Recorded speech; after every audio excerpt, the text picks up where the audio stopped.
Okay, so thank you for having me. The reason that I decided to talk about using psychological theory is because Karen had sort of indicated that there would be a lot of psychologists here, and that was my undergraduate degree at the University of Glasgow. And this will become clear that a lot of my knowledge base was definitely learned back in the 90s and the early noughties. The abstract that I put forward for this talk was try to think really beyond what we learn at universities being just about disciplinary content, but to think more about the emotional impact of PhD study. So I'm going to explore today some strategies that have been useful to me in coping with a research-led career. And I want to talk about the things that can help us build resilience, but also think in a really critical way about whether we should be talking about resilience at all. Should we be looking more at the neoliberal structures of the modern university, examine those influences that become toxic and harmful, and move then the narrative from resilience to one of resistance, moving away from narratives of imposter syndrome by exposing the institutional gaslighting that goes on. And let's think again about the challenges that should come with intellectually demanding PhD research that we're here for, and those that should not. Because I want us to start our research practice believing, belonging, and ready to flourish. And I will say through all of this that when I'm being critical of the university, I am talking about higher education globally and in the UK. And while we can all think of examples from the University of Glasgow and the other universities that we might have studied at, this isn't about criticizing those universities specifically, but really thinking about what we want our higher education environment to be and how we go about creating that new culture. I'm going to start with an introduction, which isn't anything, is not as glowing as the one that you just gave me. My dogs. I've also got children, but I don't know. The dogs are more photogenic. So I am Deputy Director of Training for the Scottish Graduate School of Social Sciences, which is a national resource for postgraduate students across Scotland, across the whole of the social sciences. And it's a terrific job that I've had there over the last 7 years to develop the training programme, the vision, to try and improve what we offer. Quite recently, I was appointed at Glasgow as the Associate Dean for Skill and Method in the College of Social Sciences, but I want to flag that I'd originally applied to be Dean and was rejected. Failure is uncovered here because I think it's easy to say, yeah, I'm Professor of Sociology, look at me and here's my wisdom about how to succeed. But I haven't always been successful. And I think we need to normalize those kinds of failures. I was rejected for my first and second application to be professor. Successful this year, very happy about that. I've got more than £7 million of funding income, but at least 3 million in failed bids that were strong things that just couldn't get published. I've got 13 journal articles out, 8 book sections, and well over 10 key reports that have led to impact, particularly in Scotland. But I have articles rejected. I'm still feel that the process of being published, becoming visible, is a mysterious process, So if you feel like it's impossible, please know we all kind of feel like that. But there are some strategies that I'll unpack today that have helped me keep going, keep motivated. And I'll also flag I'm a first generation student. My parents didn't go to university at all. Imposter syndrome has been with me a lot. And I would say that when I hit 40, which is a couple of years ago, or maybe more than a couple, I started to give zero figs about what other people thought. It's brilliant. This anger that came along with the menopause was wonderful, just so great. And I started to see all of the messages that I was being fed that were contributing to me feeling like I was an individual failure instead of looking at the structural issues. So I want to use some of that witchy wisdom I like to think of it, to encourage you all to see those things that are in our structures, in our environments, that allow us to think that we're failing individually, but we're really not. We're all great. So I said that I'm rooting this in psychology, my undergraduate psychology. And for those of you who have done an undergraduate psychology degree, I think you're still using Bernstein. I doubt you're still using the 3rd edition. And there's a picture on the inside. I think someone stole this from the reading room, and I can't remember how I got hold of it, but I did. I can't explain that. Ask me questions about it at the end. There are 3 theories that I want to draw on here. The first is fight or flight. And this is, to be very psychological about it, this is where the autonomic nervous system carries messages back and forth between the central nervous system, so our brain, and then the heart, the lungs, other organs and glands. So basically, it's the communication between the brain and the parts of our body that aren't limbs. So our brain can unconsciously make us walk, but it can unconsciously make us sweat. This is a release of, for example, cortisol that allows us to respond to danger. And in turn, the body becomes highly aroused and ready to challenge the threat. And this then has some physical impact, like our heart beats faster. We might have a sinking feeling in our tummy, facial grimacing, and our livers release glucose. And this is to help us challenge the threat, to either fight it or escape. And William James in 1890 argued that emotion comes as a response to our body's unconscious response to the environment. So we know we fear the bear because we run from it. And I include that example because Bernstein et al. Use that example, and that's an image from their textbook, which I just love. I hope they've improved their imagery, if nothing else. But the body and consciousness transform an experience from an object simply apprehended, which we respond neutrally to, into an object emotionally felt. So from this theorizing, there is no direct access to our feelings from one part of the brain to the other. Rather, we interpret our feelings from our body's responses to objects, to the environment. And then Sally took that further, talking about general adaptation syndrome and how we respond to stress, and that we can become acclimatized to feeling stressed. But if we allow that to happen over the mid to long term, that leads to exhaustion and that leads to illness. And in academic circles, I think we talk about burnout. That's really what we're describing. And it's quite a pervasive experience. And that's not good enough. It wasn't good enough for my generation, and it definitely is not good enough for yours. So one of the things that I try and do with all of the leadership roles that I have is try and explore why our culture has become like this and what we can do about it. But it doesn't explain individual differences and why some people seek thrills and spills. And the other image on this page is of people getting ready to skydive, which, honestly, I can't imagine why anybody would. But some people seek thrill-seeking behaviors. At the same time, we have some control over how we interpret the changes to our body.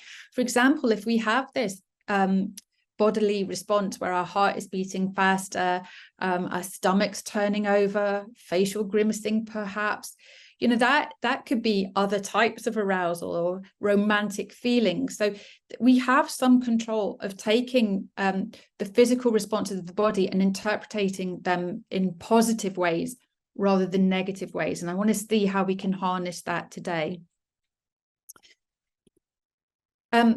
We can also think about how we observe others as a source of information. And I want to draw on the fundamental attribution error here. So this says that while we're good at seeking evidence from a range of sources to help us manage our own behaviors, we have a cognitive bias that foregrounds how other people respond to a given event and perform attributional biases that systematically distort our view of why and how other people behave. And we're doing this almost unconsciously as a way to behave appropriately in social situations. So if a fire alarm goes, before we respond to the fire alarm, we probably look around and see how other people are responding to the fire alarm.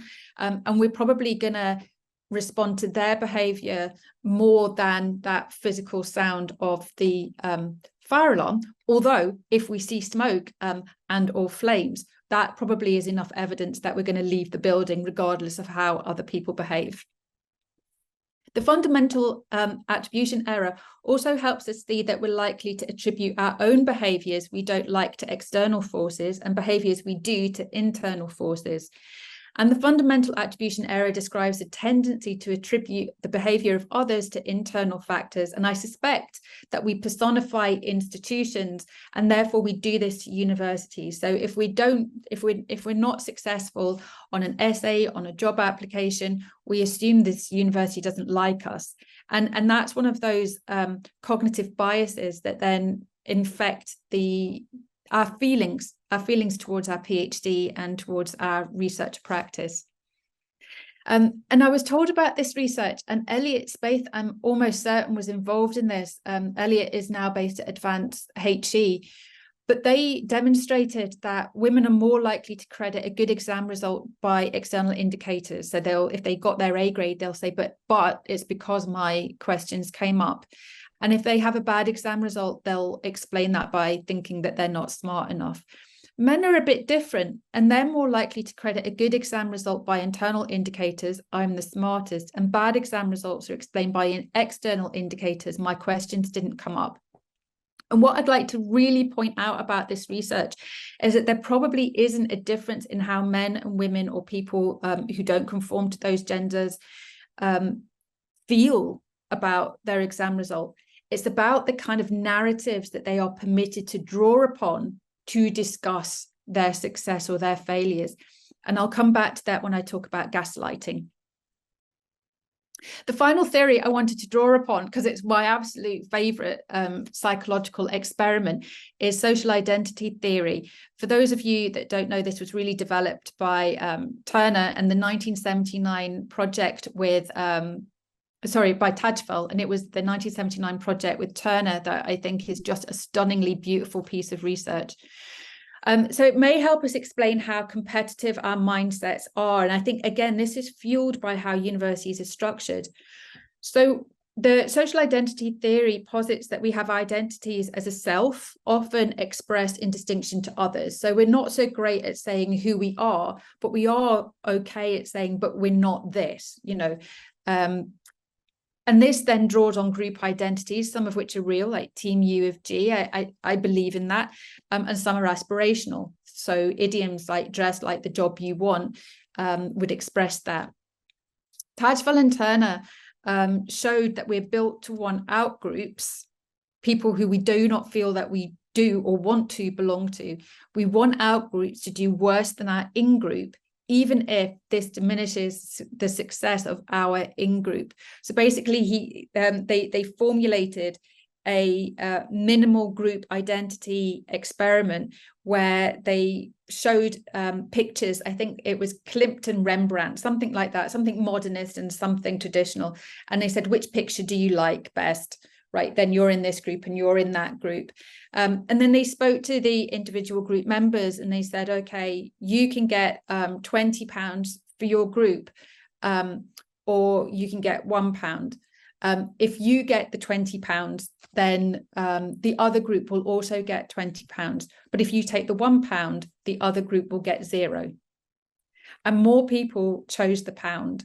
They chose I'm not getting those figures exactly right, but they chose the sum of money that diminished their gain just in order to create a gap between them and the other group. And this was demonstrated at really high percentages, and it's been consistently done with different types of experiments. And I just love it because it does show us that inherently belonging is something that we really want. We want to be in this in-group and we want our group to do well. But there's also that slightly evil part to us that I think it's useful to recognize, that as long as we're doing better than somebody else, then that it doesn't matter if we're doing badly, as long as we're doing better than somebody else. And I don't like that about humans, but it's there. It's there. Let's acknowledge it. And there are structural issues at play now that I want to draw in, because the universities, and the University of Glasgow is particularly good at this, set themselves apart from the masses. We are an elite university. We are an ancient university. We are a Russell Group university. And we are proud of our university rankings. And if we go up the university rankings, our university celebrates that. And so it should, because that is built on the hard work of all of our colleagues, all of our students. And it doesn't just include doing a research article really well. It's about impacting, progressing social justice in the world. But for students, the experience is built into everything, right? There's class degrees. Did you get a first or a 2-1? There's grades. Are you and we know that students interpret feedback by thinking if they get a C grade on an essay, that they're a C grade student, rather than the essay. The essay earned the grade of the C.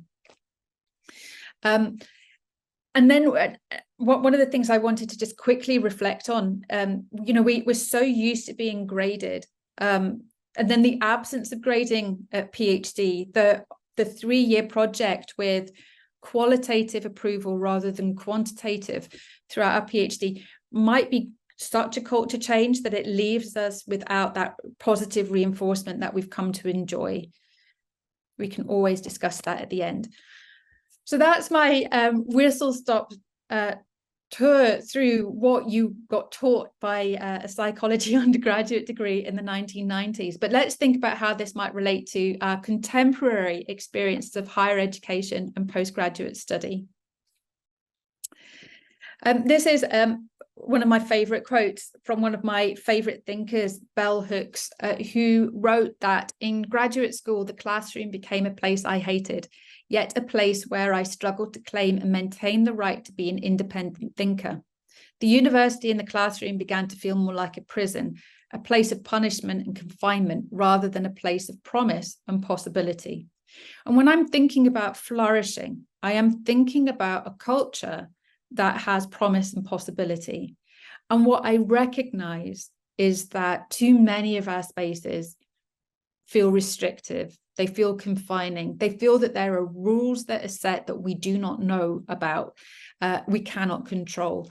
If you don't feel like that, if you do feel full of promise and possibility, then that is amazing. And don't listen to the rest of my presentation.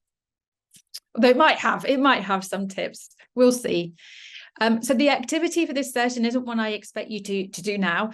This is more something please to put into the back of your head, and think about how you take control over the pressures and challenges that you'll face as a PhD student. And it's derived from a toolkit that was developed by Hazel Marzetti, who I've worked with before on training around wellbeing with the Scottish Graduate School. Hazel is an early career researcher who works in the field of suicide research, and I use this in my practice. And the toolkit allows you to socially imagine the tough times and plan out remedies that should work for you, right? If you think ahead what will work for you, then when you feel like you're in a period of crisis, you can automatically try and move to those remedies rather than have to think at that point, oh my goodness, I don't even know how to get myself out of this. So Hazel started by asking themselves, what's your non-negotiable? Recognizing that PhDs can be pretty tough, okay? You're pushing yourself to the intellectual limit. You're trying to endure at that level over 3-4 years. If you're part-time, it's longer. And some of your experiences will be emotionally really demanding, particularly if you already have lived experience of the topic that you're studying. If you're doing research where the data is inherently emotional, or if you're just alive to the emotions that you feel as a PhD student that often get hidden. So PhDs can be tough, and during particularly intense times, it can be hard to find time to recharge your batteries, but we all need to have something to look forward to. So here we make a promise to ourselves of something we find joyful, that we will not give up during even the tough bits of the PhD. What can you put in place to help make your practices sustainable? For Hazel, this was having an emergency freezer plan, something you can just chuck in the oven when you get home after an interview and you don't have the energy to cook. And for those of you that haven't done interviews yet, focus groups, they're exhausting. They are really, really tough on your energy levels. one of my peers to chat to by text or call after each interview, and something scheduled to do after an interview to signal the end of the day. Could be something nice to watch on TV, a craft project to do a bit of, or something social. Support you in advance of times that will be particularly intense. And I love all of those pieces of advice.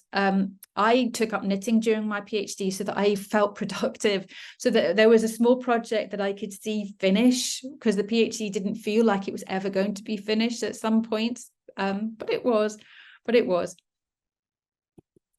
Also from Hazel's work, Hazel says that at the same times as reflecting on what I do when I feel good, I also spent some time reflecting on what indicates to me that I feel my well-being is slipping and I'm becoming overwhelmed. Of course, recognizing this does not mean that I am immediately and miraculously able to remedy those feelings, but it did give me some concrete personal warning signs to look out for that alerted to me when I needed a change. Here, reflect on what happens when you're struggling. To begin, you may want to think about how you interact with those close to you, your working habits, how you use your leisure time, as well as your eating, drinking, and sleeping. Are there any coping mechanisms you use unconsciously or as a reflex when you're struggling? And again, for me, I start eating toast. My diet completely changes when I'm not coping with what's going on around me. And that's the first sign. The second sign is that I stop wanting to walk my dogs. We got the dogs because it forces me out into nature every day, and that's so important for my well-being. And when I start to become reluctant to walk them, then I know that I'm really going to need this walk and to push through it. So when I say do this exercise for yourself, I want you to think about what academia is like for you. Think through what it feels like when things are working and when they're not.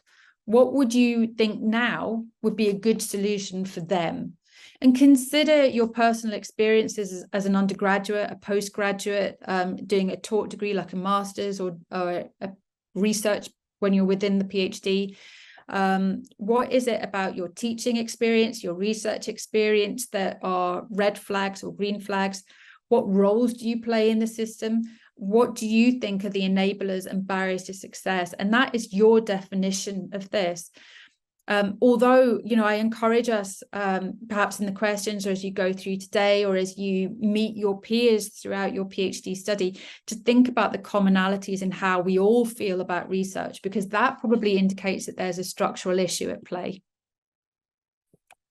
And so I borrowed this from Solace Women's Aid, and I can share these slides, and that bit in orange is a link to Solace Women's Aid website. And they in turn draw on Robin Stern's example of gaslighting. And gaslighting comes from a 1938 play, and I can't remember the author of the play, but where the male character starts dimming the lights, the gas lights, as a form of sort of torture for their partner, who starts sort of saying it's getting darker in here, and he's saying no it isn't, you're stupid, right? But then these are examples of gaslighting, and it just felt to me that these were some feelings that I sometimes had within the university, asking myself, am I too sensitive multiple times a day, often feeling confused, crazy? You're always apologizing to your partner, read supervisor. You can't understand why, with so many apparently good things in your life, you aren't happier. You frequently make excuses for your partner, to read university's behavior to friends and family. You know something is terribly wrong, but you can never quite express what it is, even to yourself. You have trouble making simple decisions. You have the sense that you used to be a very different person, more confident, more fun-loving, and more relaxed. You feel hopeless and joyless. You feel as though you can't do anything right. You wonder if you're good enough. You are a good enough partner, read student. And I just want to flag that I still feel like that sometimes about the university. And I'm going to talk then about the strategies that I use to resist that. But let's think about who's to blame. Why is this our experience? So the institution is not a person, and there is no one responsible, but there are structures that help us interpret in these ways. Universities, particularly ancient ones, are designed for men. Glasgow required all scholars who worked at the university to also hold a religious order until the early 1900s. And this was a purposeful device to keep women out. And there are other gendered experiences around academia when words like competitive, assertive are used as an insult, where there's a 50-50 gender split in professors, but 80% of earlier career colleagues are women, that allow us to think that universities are not places where women belong. But I'm just using women as an example here. There are other protected characteristics and also messages that go directly to people who identify as men that are similarly toxic. The drawing of a link between the Gilbert Scott building and Hogwarts, I find really problematic. It's a beautiful, stunning building, and I understand the romance, but it also encourages us to believe that people who belong know a secret, that they were invited, that there's a secret train station somewhere that gives us direct access to this, and you only know about that if you're written to. And elite institutions have to maintain their reputation by keeping people out. We have entry grades for our university courses. We have titles that we award to different people to recognize their status. But it becomes too easy for us individually to interpret other challenges as part of their design to keep other us people out, such as fee structures, the disproportionate number of students who went to fee-paying schools, needing to be on campus, inaccessible buildings, women's toilets that are built down corridors, clearly added on, and the amount of jargon that we encounter at universities. So this is fundamentally, essentially, the fundamental attribution error. We imagine the university does not see us as belonging, but it does. It's just evolved over time. Because we didn't belong in 1650 doesn't mean that we don't belong in 2023. You belong. If Glasgow was a person, it would value you for your differences, the diversity, the individuality, the smarts you have, your charm, and your dedication. We do need to recognize the issues that are real, and not gaslight ourselves by thinking that we're the only person affected. There have been really significant shifts in the research we do, and the students who are taking up the challenge of the PhD have resulted in more students than ever who do not have parents, family, friends with the socioeconomic support systems or insider knowledge to provide support. Our EDI initiatives have been so successful that we have more first-generation students in our universities and our staffing than ever before. We have more students doing experience based on their lived experience. And we also have more students doing research around the Sustainable Development Goals, which come with their own emotional packages. So we are transforming what we do as universities. There are also shifts towards neoliberalism that have removed time, our own time, and flexibility and autonomy from workload management, from the pressure that colleagues who work with you have to publish for the Research Excellence Framework. We have metrics around income that we need to be recognised. There are metrics around supervision, the number of PhD supervisees that we have. And also kind of scrutiny on the student experience, but that actually takes time from developing our learning spaces more, mean that not only are more activities being placed onto the PhD years, but supervisors are in turn less likely to have the time to support students with their learning. And there was research that I did with the Economic and Social Research Council that was published last year that evidences those things. So we have to challenge the norm. But I don't mean that it is on you as individuals to be resilient and then to be resistant. We need to do this collectively. And I think leading that charge has to be those people like myself who are effectively tenured with full-time income, right? We've got the resources to lead this change and this shift. However, if we're doing that change and it's informed by your experiences, then the changes that we deliver are actually going to be useful for you. And part of this is that we have to make space for us as messy humans in academia, particularly if you're a social scientist or anyone, but the research that we do is capturing messy social worlds. So we should be able to represent that within the spaces and the corridors. I employ feminist pedagogies, not just in my teaching practices, but in my leadership practices. And this is about doing everything that I can with the power that I have to balance power, to empower others, although that can be a problematic statement, to build a community where everyone feels included, to allow people to express their individuality, their individual voice, to treasure diversity and experience, and to challenge tradition. So from Webb et al., I think that reference is there. Anyone that's really interested in how we employ a framework to make the change, I think that's probably the most powerful that I've encountered. But this isn't just about looking to the books or looking to those with experience or those with the leadership position. This is about really engaging with the student voice and answering a personal question worthy of reflection about where do we see spaces for resistance. So I think resistance is needed when you feel like you have to wait for permission, where there seems to be rules for some and not others, when you're starting or well practiced in defending the institution for practices that are limiting your progress. So you're effectively doing the gaslighting yourself. When you're exhausted and you're tired and you're puzzled, when you feel that you're failing, and when else, where do you draw the line? And that has to be a personal, reflexive activity for you. I want to encourage you to believe that you do have power and control. We all do, but we do need to spend some time thinking about how we exercise that. You don't need to wait for permission. If I can give you one message, it is that you are a researcher. Your supervisors don't think the paper is ready to submit. I mean, then they should be giving you very clear guidance about what to do next with it to get it to that point where it can be submitted. If you really think it is, you can submit it to the journal. They will tell you if it's a good fit or not. And if they give you feedback, it will be constructive. It will help you develop.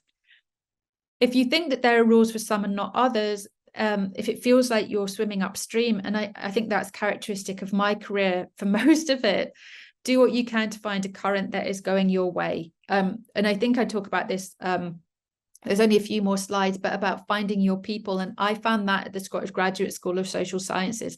They were a team of people that worked really hard, really believed in a student-centered approach, in progressing things, and they valued my contribution. And that's been just such a wonderful experience for me within my career. Again, I encourage you to not fall into that bias of thinking that your institution is a person. They don't owe you kindness or loyalty. Institutions cannot be kind or loyal. You do not need to do the work for your institution and pretending that it is loyal or kind. You don't have to be loyal to this institution. You don't have to work extra and work harder than you need to. Rather, I encourage you to use that energy to free yourself. Be realistic about what your institution can and will do to support you. And I'll come back to that a little bit. If you're feeling exhausted, tired, puzzled, remember that will happen to all of us at some points because we're doing really exhausting and challenging work. But if you can't also say that you're enthused, energized, and have clarity about your work progression, then your work practices are not sustainable. And I encourage you to think about your work practices, not just for the length of your PhD, but for the rest of your career. So it's not just about sustaining it for the next few years. Can you sustain it for the next 40 years? For those of you that have 40 years ahead of you in your career, because that's what you're really committing to, unless you make a change. So this might be about repositioning your experience of bodily experiences, thinking, well, yeah, I'm really tired and I'm exhausted, but I also worked really hard and I really achieved, versus that feeling of I'm tired and I'm miserable and I am never feeling enthusiastic or energized. That needs an intervention from you then. And I do encourage you to think very clearly about whether you're taking breaks and whether you're burning yourself out.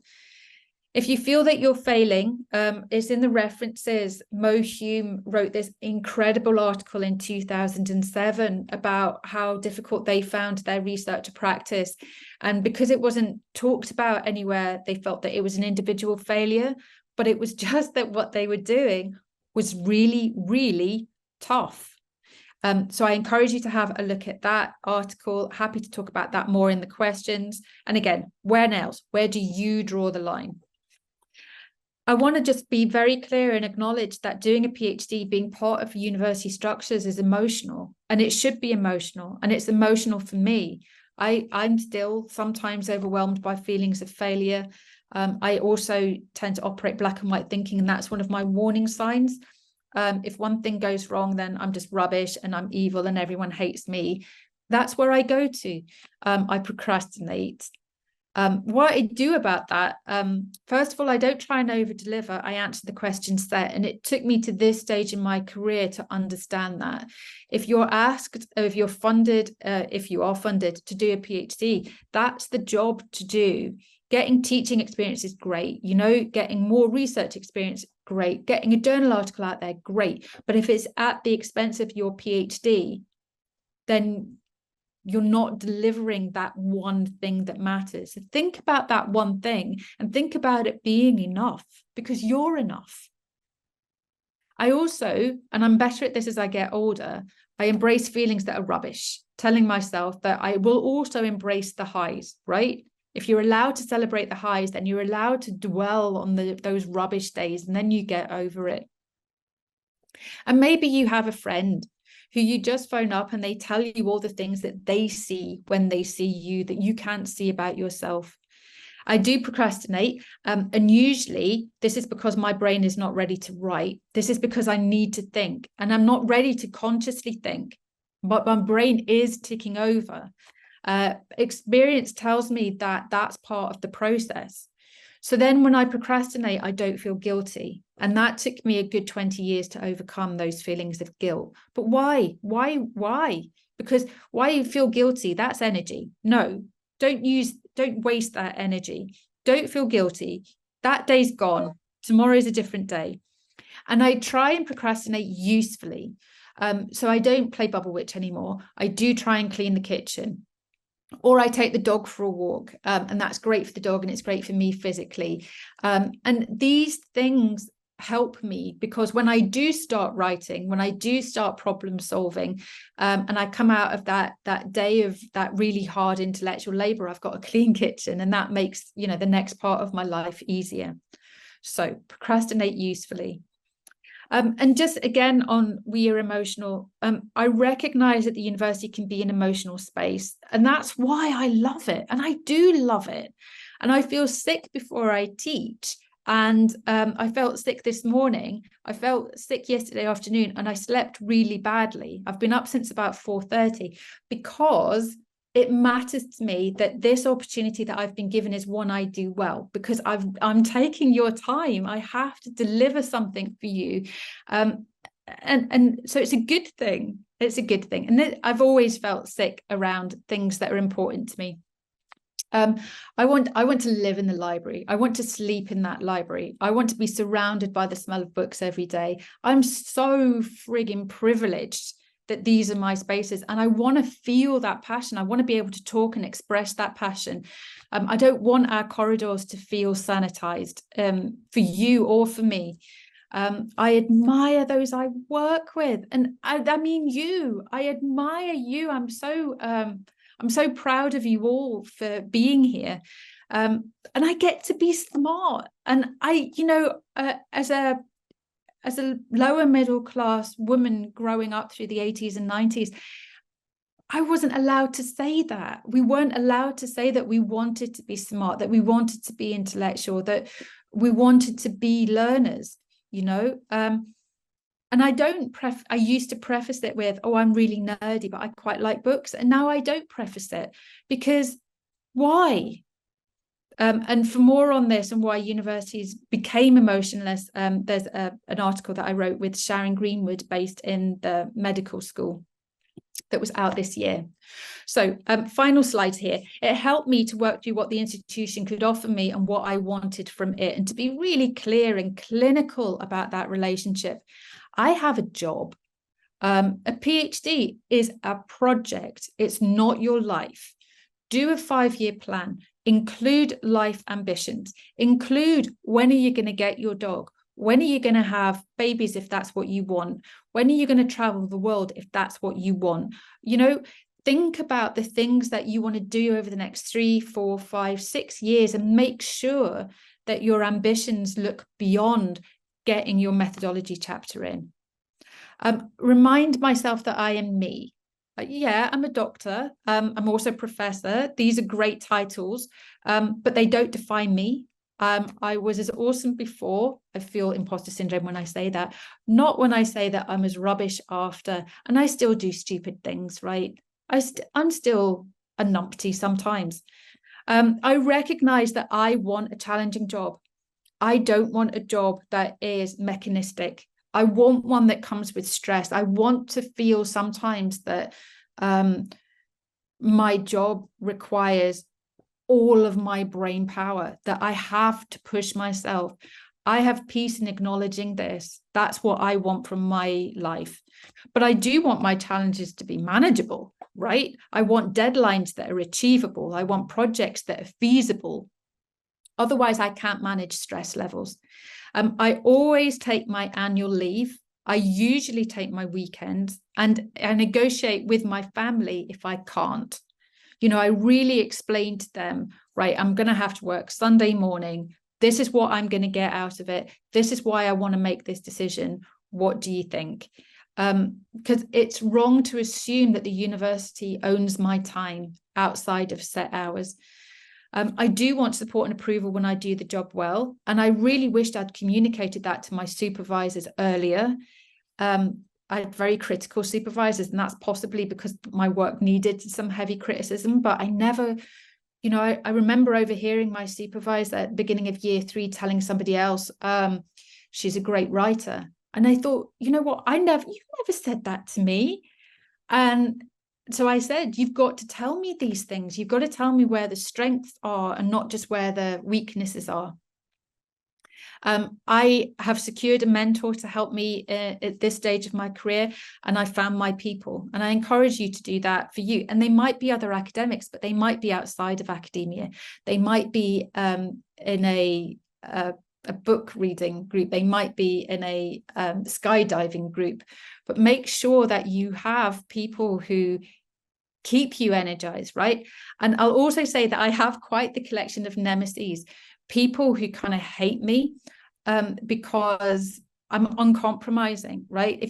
I do feel like if you're in a leadership position, you need to be progressing things for students, because there's too many problems that need solving. You're getting, 70 grand a year, you're a professor, great, but why are you earning that money? How are you demonstrating that it is worth our time employing you? So I'm quite demanding, but I'm more demanding of myself. I don't mind having nemesis. Again, ask me questions about that. And then finally, you need to learn how to say no. And it's not something I do well, but I haven't ever regretted saying no. And I often regret saying yes. So say yes when it pays, right? When it actually is going to help your career, because you've not done it yet, or because you've not done it with those people in that place, right? So it's absolutely adding something to your CV. Or say yes when you're prepared to do it on a Saturday night when everyone else is doing great stuff, because it's something you love. And don't wait for the qualification to define you, because we'll always be learning. That's the best thing about academia. You'll always be underestimated by someone. You'll still come against those people.